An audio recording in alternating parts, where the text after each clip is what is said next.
All right, this is Unit 3.3b, Osmoregulation and Osmolarity. Now, the process of regulating uh, water content in human is mainly through ADH. ADH. So ADH stands for antidiuretic hormone. We know what diarrhea is, and diuretic essentially means a substance that causes increased urine production. An antidiuretic, on the other hand, is a substance that causes decreased urine production. So you get to keep all that water. Using an example, let's say the horizontal line here is your normal osmolarity, the osmolarity your body would be expecting. When you're too thirsty, your osmolarity goes up, right? You haven't drank in 3 days, you're very thirsty.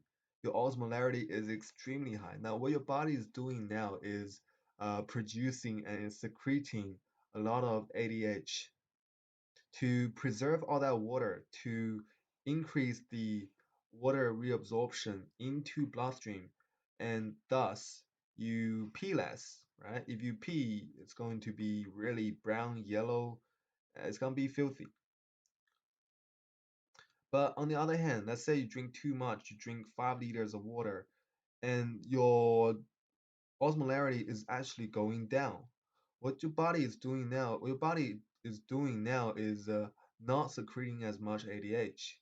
So the water just stays in your urine and they get urinated out. So your osmolarity goes back to normal right here. Now, exactly how ADH does this is by changing the permeability of nephron, and we'll talk about it right now.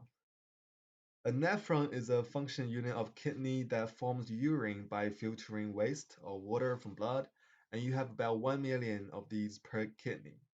So you have 2 million of these nephrons if you have two kidneys, like normal.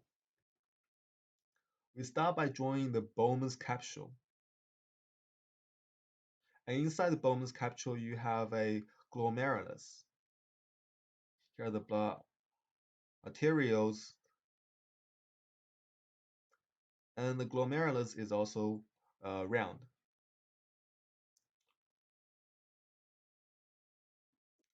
So we call this whole thing here, when we refer to it, we call it the Bowman's capsule.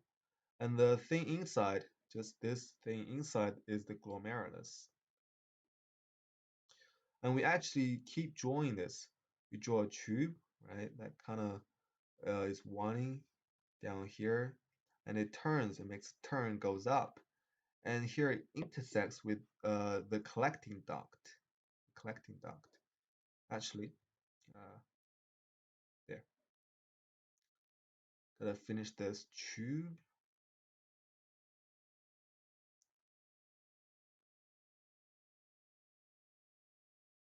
All right, now it's completed.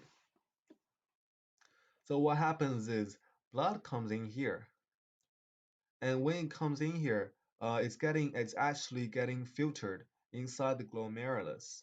So all the filthy stuff like salt, urea ions, all the nasty stuff, and also water are getting filtered out. So what you end up with is a like clean blood, good blood, blood that doesn't have filthy stuff in it. And those keep going, those go out of here. So that's the first action that is done by the nephron, that occurs in nephron. What you end up with is so urine going down here, in this duct, in this tubule, you just have urine. But let's say when ADH is produced, what you get is a increased number of aquaporins, little aquaporins, and uh, these are like little openings, right? They attach to the surface of the nephron, and they increase the permeability of the nephron, so water can get out. But to where? Well, we said before that the blood comes in here and gets out this way. But where it goes is it actually comes down and kind of just intertwines with the tubule, right?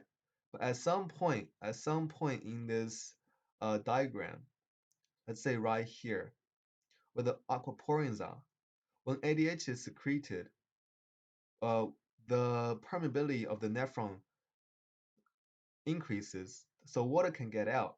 So water can get out from the urine, from the nephron into the bloodstream next to it. So you have a movement of water, movement of water, movement of water. And what you're doing is preserving all that water.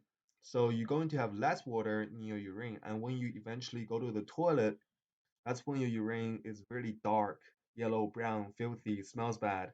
That's when you know you have too little water. So this is the second action, what we call the water reabsorption.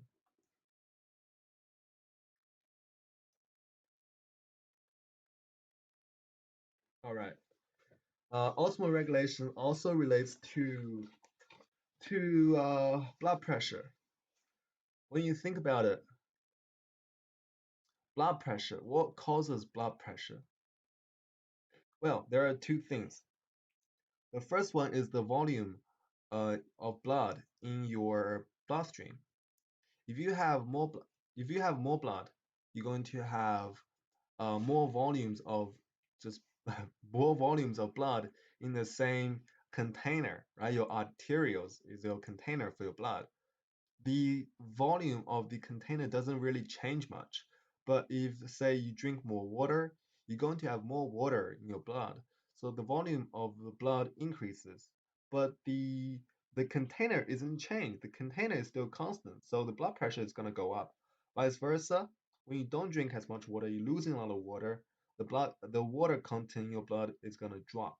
So that's when your blood pressure could be low. Now, blood pressure is also regulated by a process regulated by renin. This is a peptide hormone. So it starts with the baroreceptors in your juxtaglomerular cells. Baro, baroreceptor.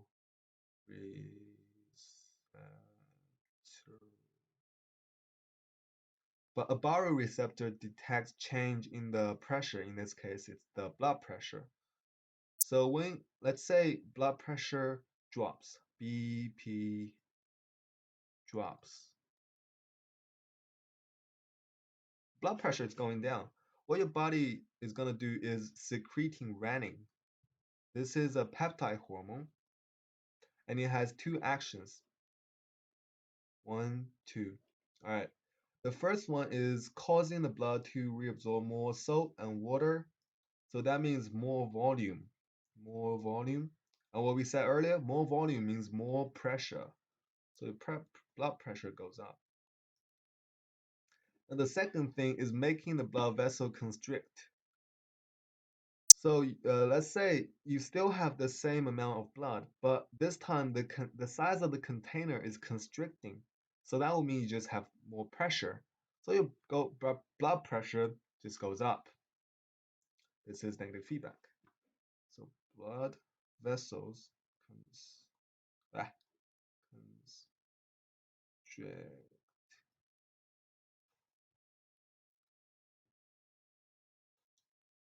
So this is unit 3.3b, osmoregulation, which you need to remember, ADH, renin, nephron, and that's pretty much it. Thank you.